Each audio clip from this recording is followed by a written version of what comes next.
చేస్తే బాగుంటుందని కోరారు అధ్యక్ష. ఇది ఆల్రెడీ ఫైల్ సర్క్యులేషన్ లో ఉంది, గౌరవ ముఖ్యమంత్రి గారి దగ్గర ఉంది. ఆ ఫైల్ సర్క్యులేట్ అయినా తిరిగి వచ్చిన తర్వాత ఎంత ఏజ్ రిలాక్సేషన్ చేశామనే దానికి నేను సమాధానం చెప్పగలుగుతా అధ్యక్ష. అదే విధంగా అధ్యక్ష, పల్లా శ్రీనివాస్ గారు కూడా ఎప్పటికలా ఈ డిఎస్సి ప్రక్రియ పూర్తి చేస్తానని కోరారు. కొన్ని విషయాలు లీగల్ వెళ్ళాము. నేను అనుకుంటాం నెక్స్ట్ అకాడమిక్ ఇయర్ ప్రారంభమైన ఒక నెల అటు ఇటుగా డిఎస్సి పూర్తి చేయాలనే లక్ష్యంగా మేమందరం పనిచేస్తున్నాం అధ్యక్ష. ప్రధానంగా నేను ఇక్కడ చెప్పదలుచుకుంది ఏంటంటే 1994 నుంచి డిఎస్సి పైన పడిన కేసులని వివరాలు మేము తెప్పించుకుని ఎందుకు పడింది, దానివల్ల ఎందుకు డిఎస్సి లేట్ అయింది, అది జరగకుండా పకడ్బందీగా జియో ఇవ్వాలి, నోటిఫికేషన్ ఇవ్వాలి లక్ష్యంతో మేము పనిచేస్తాం. ఎందుకంటే లక్ష కళలతో మన ప్రభుత్వం పైన నిరుద్యోగ యువకులు ఆశలు పెట్టుకున్నారు. ఆశలు వృధా చేయకూడదు.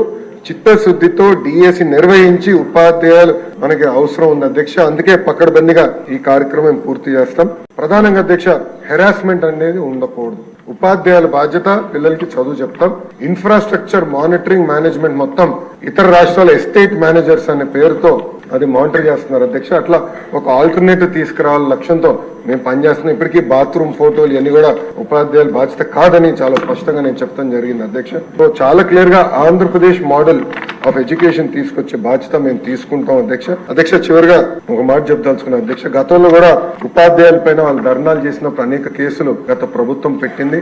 ఆ కేసులన్నీ కూడా సరైన కేసులు కావు, దొంగ కేసులు. ఎట్లయితే మీ పైన పెట్టారు, నా పైన పెట్టారు, అట్లనే ఉపాధ్యాయుల పైన దొంగ కేసులు పెట్టారు అధ్యక్ష. ఇప్పటికీ నేను డీజీ గారితో కూడా మేము చర్చించి